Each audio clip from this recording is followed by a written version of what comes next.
नमस्कार, समाचार बुलेटिन में आपका स्वागत है। मैं हूं आदित्य श्रीवास्तव। ये खबरों का सिलसिला शुरू करें। सबसे पहले इस वक्त की हेडलाइंस देख लेते हैं। दिल्ली प्रवास के दूसरे दिन मुख्यमंत्री डॉक्टर मोहन यादव ने संसद भवन में प्रधानमंत्री नरेंद्र मोदी से की मुलाकात। भोपाल मेट्रो के उद्घाटन के लिए मध्य प्रदेश आने का दिया निमंत्रण। महाराष्ट्र के राज्यपाल सीपी राधाकृष्णन को एनडीए ने बनाया उपराष्ट्रपति पद का उम्मीदवार। प्रधानमंत्री नरेंद्र मोदी और केंद्रीय गृह मंत्री अमित शाह समेत पक्ष विपक्ष के नेताओं ने दी बधाई। 21 अगस्त को भरेंगे नामांकन। भाद्रपद के दूसरे सोमवार पर उज्जैन में निकली बाबा महाकाल की राजसी सवारी। ओंकारेश्वर में भी परंपरागत सवारी से निकले बाबा ओंकार। हर हर महादेव के जयकारों से गूंजी ज्योतिर्लिंग की नगरी।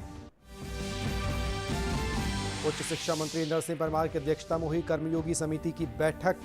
कर्मचारियों के सशक्तिकरण, विभागीय योजनाओं के प्रचार और प्रशिक्षण कार्यक्रमों के विस्तार पर हुआ मंथन। और अल्पसंख्यक कल्याण राज्य मंत्री कृष्णा गौर ने किया भोपाल के भदभदा स्थित अल्पसंख्यक छात्रावास का निरीक्षण। कहा 3 वर्षों में सभी विभागीय छात्रावास बनेंगे आदर्श। आधुनिक सुविधाएं CSR मॉडल से उपलब्ध। मध्य प्रदेश के मुख्यमंत्री डॉक्टर मोहन यादव ने आज प्रधानमंत्री नरेंद्र मोदी से नई दिल्ली में मुलाकात की। मुख्यमंत्री मानसून सत्र के दौरान संसद भवन पहुंचे, जहां उन्होंने प्रधानमंत्री से शिष्टाचार भेंट की। इस दौरान मुख्यमंत्री ने प्रधानमंत्री को भोपाल मेट्रो के शुभारंभ अवसर पर आने का निमंत्रण दिया और प्रदेश में चल रहे विकास कार्यों की जानकारी भी दी। मुख्यमंत्री ने प्रधानमंत्री को बताया कि राज्य सरकार प्रधानमंत्री के विजन के अनुरूप जनता की भलाई और विकास के लिए काम कर रही है। मुख्यमंत्री ने प्रदेश में निवेश, औद्योगिक विकास, कृषि, शिक्षा और बुनियादी ढांचे से जुड़े विषयों पर भी चर्चा की। मुख्यमंत्री ने बताया कि उन्होंने प्रधानमंत्री नरेंद्र मोदी से मिलकर उन्हें मध्य प्रदेश आने का न्योता दिया है। कोच बनाने की फैक्ट्री भी प्रारंभ हुई है और भोपाल में मेट्रो ट्रेन प्रारंभ होने वाली है। किसान सम्मेलन होने वाला है। ऐसे मैंने माननीय प्रधानमंत्री जी को निमंत्रण भी दिया है और हमारे उसी के साथ साथ औद्योगिकरण के लिए और उससे बड़े स्वदेशी का एक अभियान चल रहा है। तो स्वदेशी आज के समय में और समसामयिक जब आत्मनिर्भर भारत की तरफ बढ़ रहे हैं तो स्वाभाविक रूप से हमारी गुणवत्तापूर्ण उत्पाद भी हो और उत्पादों को बनाने के लिए अभिकरण तरह की काम करने की जरूरत है।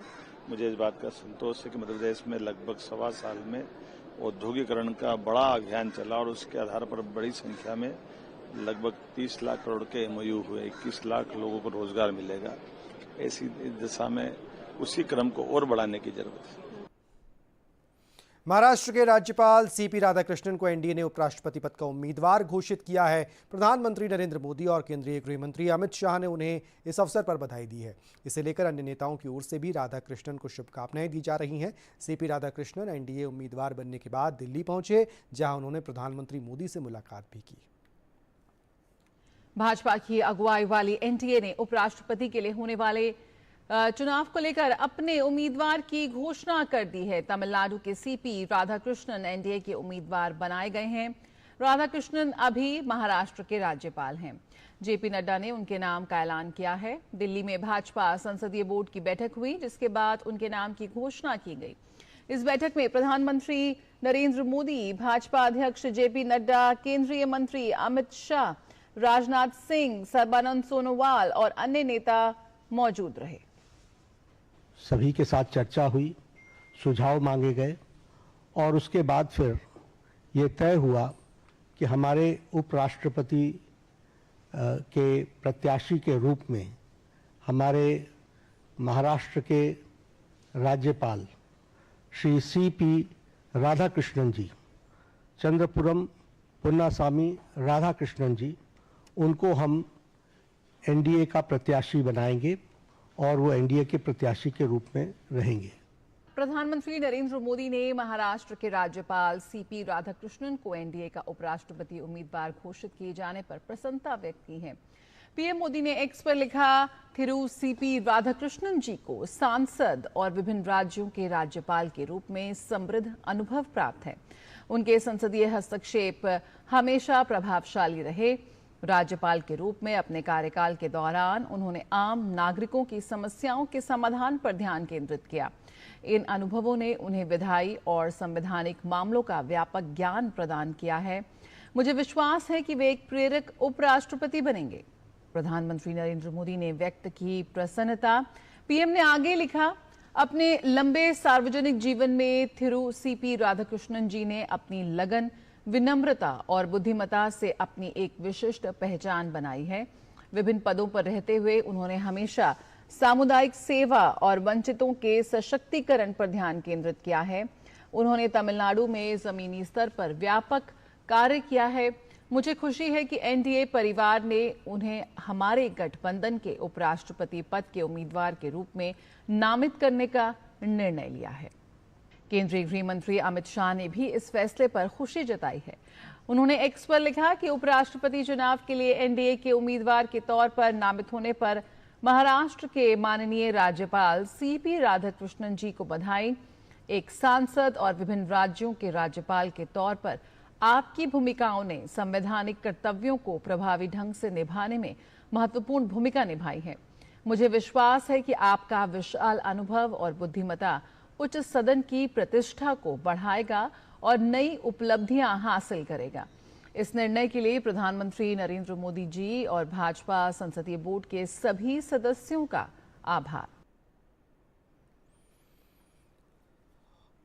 वक्त एक ब्रेक का है, जल्द लौट रहे, बने रहिए हमारे साथ। बुद्धू, नई कार जीतने का मौका। वाओ, पापा को सरप्राइज दूंगी। बस थोड़ी सी तो उनकी डिटेल भरनी है। रुक जा बुद्धू। What? ऐसे पॉपअप से सावधान रहो। स्कैमर्स पर्सनल डिटेल्स का गलत यूज कर सकते हैं। तू समझ गई ना, रिलैक्स। पर कार जीत जाते तो पापा होमवर्क नहीं कराते। आरबीआई कहता है स्मार्ट बनो, कूल रहो। भाद्रपद के दूसरे सोमवार पर उज्जैन में बाबा महाकाल की राजसी सवारी निकली। इस सवारी में 6 मुखारविंद शामिल रहे। इस दौरान हेलीकॉप्टर से सवारी पर पुष्प वर्षा की गई। वहीं 7 किलोमीटर लंबे मार्ग में 10 ड्रोन से रजत पालकी पर फूल बरसाए गए। सवारी के साथ 70 भजन मंडलियां, साधु संत, पुलिस बैंड, महाकालेश्वर मंदिर के पुजारी और पुरोहित भी शामिल हुए। इस दौरान मुख्यमंत्री डॉक्टर मोहन यादव ने भी शाही सवारी में शामिल होकर बाबा महाकाल की पूजा अर्चना की। उन्होंने कहा कि बाबा महाकाल का प्रांगण स्वर्ग लोक जैसा प्रतीत हो रहा है। मंदिर प्रशासन ने देश भर से लगभग 10 लाख भक्तों के आने की संभावना जताई। गौरतलब है कि श्रावण भाद्रपद मास में निकलने वाली सवारी के क्रम में भगवान महाकाल की यह 6वीं सवारी रही। रजत पालकी में श्री चंद्रमौलेश्वर, हाथी पर श्री मनमहेश, गरुड़ रथ पर श्री शिव तांडव, नंदी रथ पर उमा महेश, डोल रथ पर होलकर स्टेट का मुखारविंद और रथ पर सप्तधान मुखारविंद शामिल रहे। सवारी निकलने से पहले मंदिर में पूजन अर्चन हुआ और भक्त मुख्य द्वार से दर्शन कर रहे थे। दिखाई दे रहे हैं और शिव तांडव का ये स्वरूप इस समय रथ पर विराजमान है। छवि दिव्यतम रूप से विद्यमान है। हर एक लालायित है बाबा के।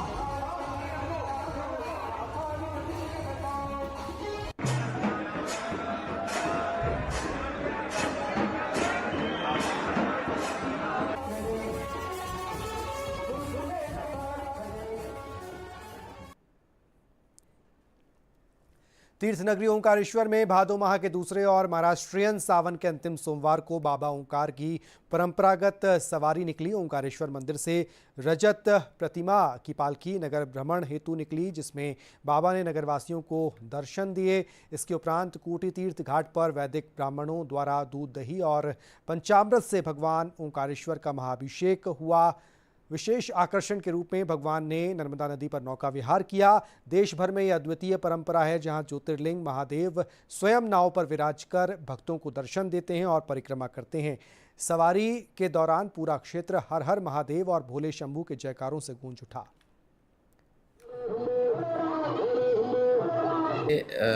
भादव माह का और जो महाराष्ट्रियन सावन का आज आखिरी सोमवार था, उसमें शाही सवारी का आयोजन किया गया है और भगवान ओंकारेश्वर को पहले शहर में भ्रमण कराया गया और लोगों में काफ़ी उत्साह देखने को मिला, गुलाल उड़ाया गया। उसके बाद में भ्रमण के बाद में कोटि तीर्थ घाट पर उनको स्नान कराया गया, नौका विहार कराया गया है और इस प्रकार वापस अपने स्थान पे लाया गया है।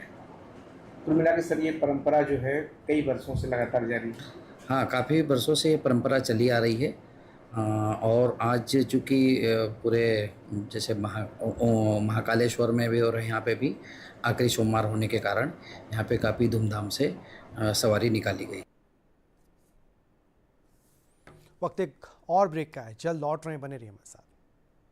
दादू ये कौन सा प्लांट है? टैंजरीन बहुत मीठा होता है, तोड़ना नहीं है। Free foreign trip, click on the link, अभी करता हूँ। दादू रुको, लिंक में क्लिक मत करना। क्यों? ये SMS स्कैम है, क्लिक करोगे तो आपके बैंक डिटेल्स होंगे चोरी। ओह, थैंक्स गप्पू, बचा लिया। ये ले तेरी समझदारी का फल। RBI कहता है स्मार्ट बनो, कूल रहो। उच्च शिक्षा, तकनीकी शिक्षा, आयुष मंत्री इंदर सिंह परमार की अध्यक्षता में मंत्रालय में कर्मयोगी बने सर्वोच्च परामर्शदात्री समिति की प्रथम बैठक हुई। बैठक में समिति सदस्यों ने कर्मयोगी पहल के तहत सरकारी कर्मचारियों के सशक्तिकरण और क्षमता निर्माण के कार्यक्रमों पर गंभीर चर्चा की। साथ ही विभागीय योजनाओं के प्रचार प्रसार, प्रशिक्षण कार्यक्रम के विस्तार और डिजिटल प्लेटफॉर्म आई गॉट कर्मयोगी के प्रभावी उपयोग पर सुझाव प्रस्तुत किए। मंत्री परमार ने इन सुझावों के आधार पर त्वरित क्रियान्वयन के लिए अधिकारियों को निर्देशित किया। ये बैठक कर्मयोगी बने कार्यक्रम को मजबूती आधार प्रदान करने के उद्देश्य से महत्वपूर्ण मानी गई।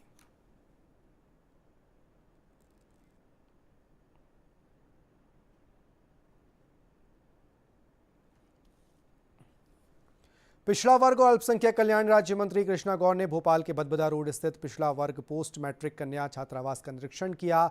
उन्होंने कहा कि आगामी 3 वर्षों में प्रदेश के सभी विभागीय छात्रावासों को आदर्श छात्रावास के रूप में विकसित किया जाएगा। प्रथम चरण में 30 कन्या छात्रावासों का चयन कर उन्नयन कार्य किया जा रहा है। इन 50 सीटर छात्रावासों में आधुनिक kitchen, e library, wifi, rooftop solar, mess, मनोरंजन कक्ष आदि की व्यवस्था CSR मॉडल से की जा रही है। भोपाल छात्रावास में भवन, टॉयलेट ब्लॉक, डाइनिंग हॉल, कक्ष और आंतरिक साज सज्जा का उन्नयन हो चुका है। कृष्णा गौर ने कहा कि सरकार विद्यार्थियों को हर सुविधा उपलब्ध कराने के लिए प्रतिबद्ध है।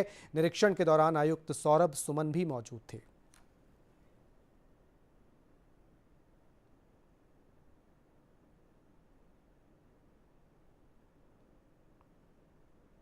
मुझे आज आप सभी को यह बताते हुए हार्दिक प्रसन्नता है कि मध्य प्रदेश में हमारी सरकार, हमारे मुख्यमंत्री डॉक्टर मोहन यादव जी के नेतृत्व में पिछड़े वर्ग के बच्चों के लिए जो हॉस्टल में रहकर अपनी शिक्षा ग्रहण कर रहे हैं, उन हॉस्टल्स के उन्नयन के लिए, उन्हें आदर्श हॉस्टल बनाने के लिए बहुत ही प्रतिबद्धता के साथ काम कर रही है और उसके लिए सरकार ने पर्याप्त बजट का प्रावधान भी किया है। आज जिस हॉस्टल में हम यहाँ आए हैं, यह एक मॉडल के रूप में तैयार किया गया है। ऐसे मध्य प्रदेश के लगभग सभी हॉस्टल को आने वाले समय में चरणबद्ध तरीके से आदर्श स्थिति में हम लेकर आएंगे। प्रथम चरण में आज 30 हॉस्टल्स जो हमारे गर्ल्स हॉस्टल हैं उनको लिया गया है, जिसमें कोशिश ये की गई है कि बच्चों को वो सारी सुविधाएं हम यहाँ उपलब्ध कराएं जिसकी आवश्यकता उन्हें हॉस्टल्स में रहकर पढ़ते समय होती है। मेस की व्यवस्था नहीं होने के कारण मजबूरी में बच्चों को अपने अपने रूम में खाना बनाना होता था। डर होता था कि कहीं कोई दुर्घटना ना घट जाए, बच्चों का समय भी बहुत व्यर्थ होता था।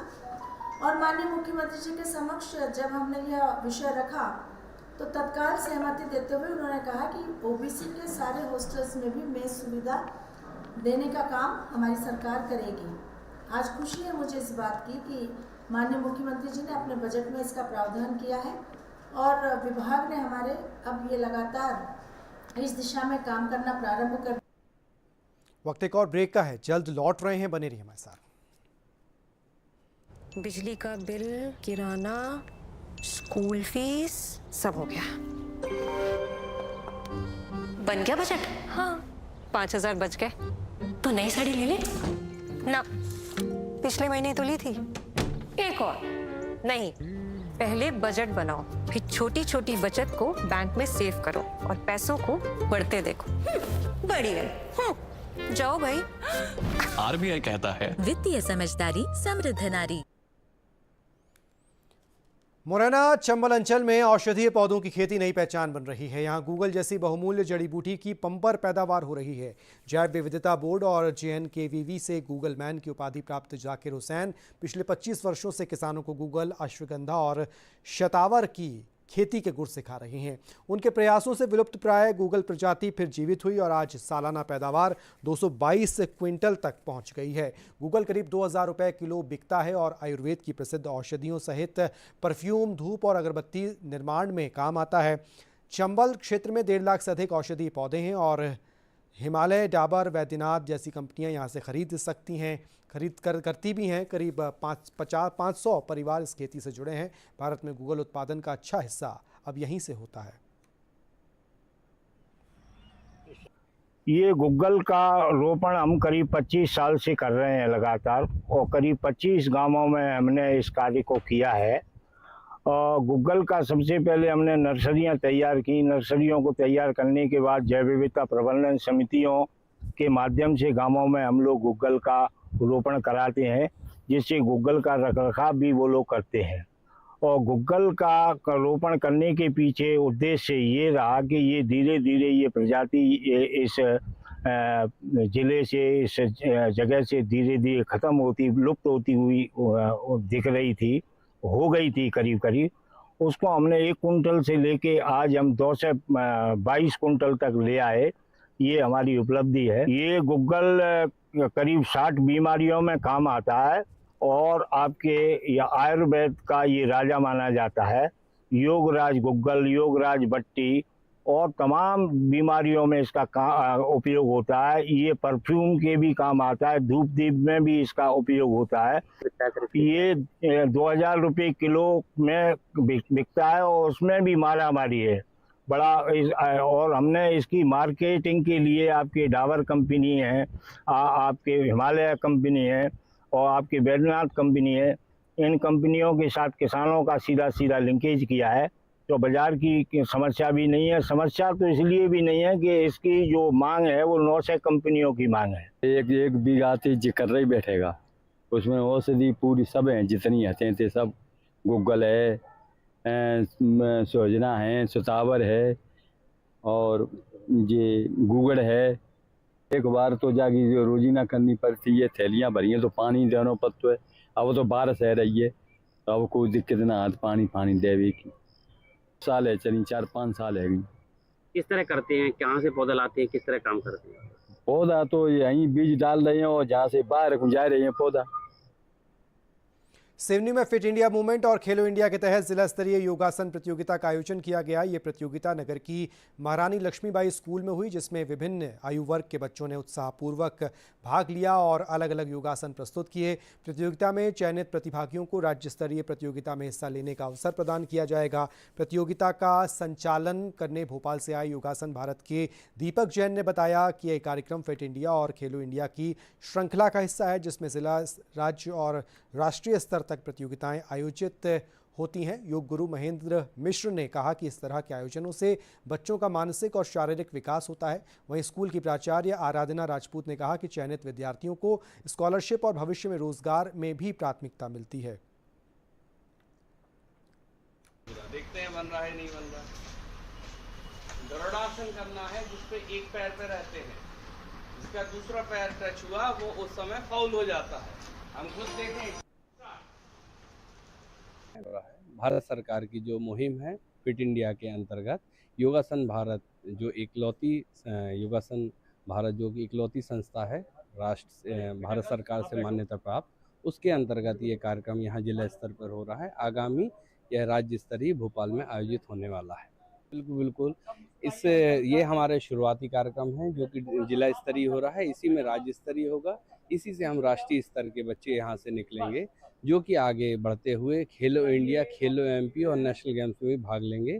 और भारत सरकार की जितनी भी व्यवस्थाएं हैं, जितनी भी छात्रवृत्तियां हैं एवं सेवा एवं नौकरियों में जो विकल्प हैं, उसमें ये सारे बच्चे अपना प्रतिवेदन दे सकते हैं। जिला स्तर की योग की प्रतियोगिता में जिले के समस्त तहसीलों से बच्चे स्कूल के आए और उनके उत्साह वर्धन के लिए विशेष रूप से जिला स्तर में, फिर मध्य प्रदेश स्तर में, फिर राष्ट्रीय स्तर में योगासनों की प्रतियोगिता का एक अभ्यास कराया जाता है उनके उत्साहवर्धन के लिए, जिससे उनके सर्वांगीण विकास में बहुत अच्छे से मदद मिल सके और साथ ही उनके शिक्षा दीक्षा में बहुत अच्छी सार्थकता हम लोगों को दिखाई दे सके और उनका जीवन उज्जवल हो सके। ऐसा सिवनी डिस्ट्रिक्ट योगासन के इस आयोजन से हमारे सिवनी के स्कूलों के बच्चों को बहुत अच्छा अवसर मिला है।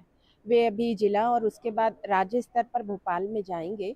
इस प्रतियोगिता में विजयी होकर उन्हें स्कॉलरशिप भी मिलेगी और शासकीय नौकरी में भी उन्हें लाभ मिलेगा। यही इस जो है आज के आयोजन की एक छोटी सी शुरुआत है। भारत सरकार के वित्त मंत्रालय के वित्तीय सेवा विभाग द्वारा चलाए जा रहे वित्तीय समावेशन संतृप्त शिविर अभियान के अंतर्गत रायसेन जिले की सांची जनपद पंचायत के ग्राम मेड़की में शिविर का आयोजन हुआ। शिविर में बड़ी संख्या में ग्रामीणों ने भाग लिया। इस दौरान प्रधानमंत्री जन धन योजना, प्रधानमंत्री जीवन ज्योति बीमा योजना, प्रधानमंत्री सुरक्षा बीमा योजना, अटल पेंशन योजना और प्रधानमंत्री फसल बीमा योजना सहित केंद्र सरकार की विभिन्न योजनाओं की जानकारी दी गई। साथ ही ग्रामीणों से अपने बैंक खातों की KYC कराने की अपील भी की गई। कार्यक्रम में मुख्य अतिथि के रूप में सेंट्रल बैंक ऑफ इंडिया के कार्यकारी निदेशक MV मुरली कृष्णा और भारतीय रिजर्व बैंक की रीजनल डायरेक्टर रेखा चंद्रन सहित प्रमुख राष्ट्रीयकृत बैंकों के अधिकारी मौजूद रहे।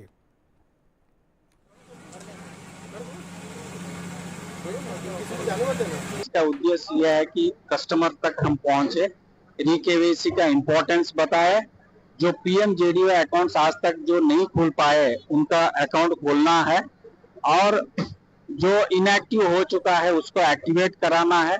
PMSBY JJBY जो बहुत कम एक्सपेंसिव में है, इंश्योरेंस है, डिस्काउंटेड इंश्योरेंस प्रोडक्ट्स है, इसका लाभ लेने के लिए।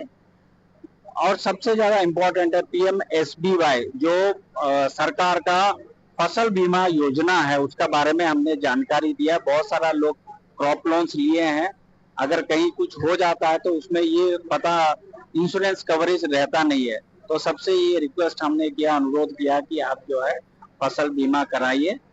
आपका एक तो लाइफ इंश्योरेंस कराइए और साथ साथ फसल बीमा भी कराइए, दोनों चीज से बहुत फायदा होगा।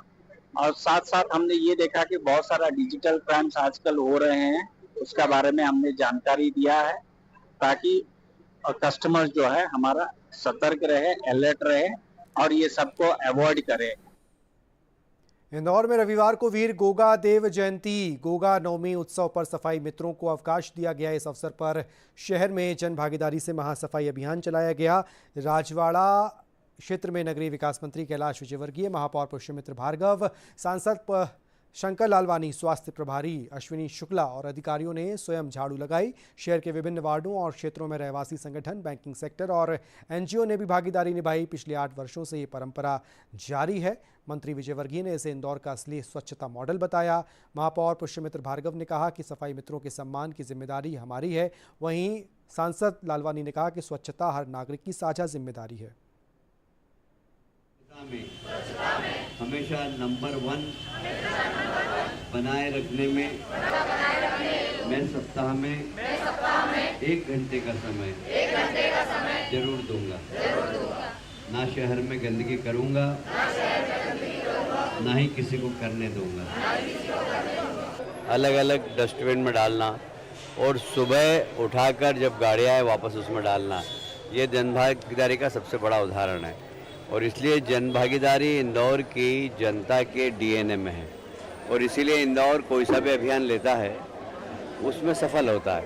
और मुझे गर्व है कि हमने 20 साल पहले क्लीन इंदौर और ग्रीन इंदौर का सपना देखा था। क्लीन इंदौर तो हो गया, अब ग्रीन इंदौर हम बना रहे हैं, लगातार वृक्षारोपण कर रहे हैं और मुझे लगता है कि अब हमारा ग्रीन एरिया भी बढ़ेगा और जो सपना था हमारा 2003 में क्लीन इंदौर ग्रीन इंदौर, वो सपना पूरा होगा। ये भी जन सहयोग से हो रहा है। हमारे वो सफाई मित्रों का बहुत अच्छा पुण्य धार्मिक आयोजन होता है और वो रात भर चलता रहता है, उसको लेकिन दूसरे दिन उनका अवकाश देता है।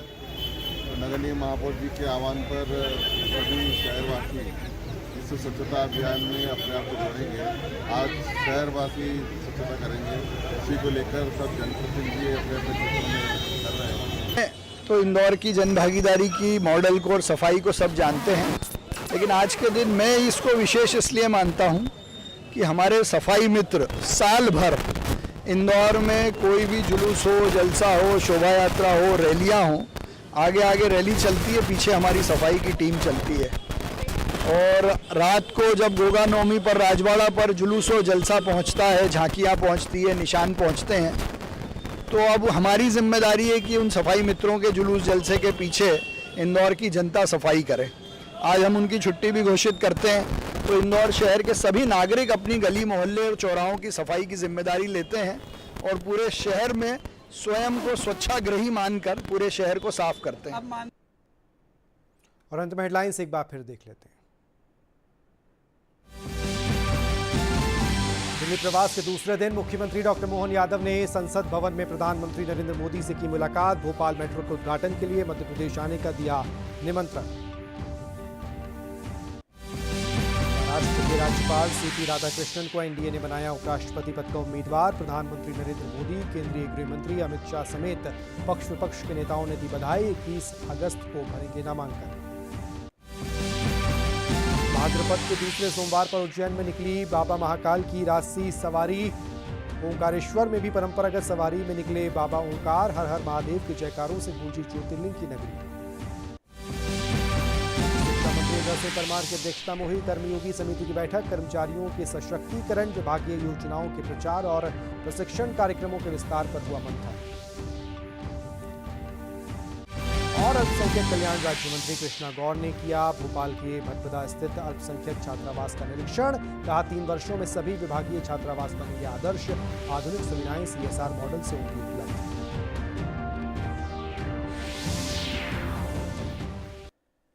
इसी के साथ इस बुलेटिन में इतना ही। कल सुबह ठीक 7 बजे नया सवेरा लेकर हाजिर होगी हमारी टीम। तब तक के लिए दीजिए इजाजत। नमस्कार।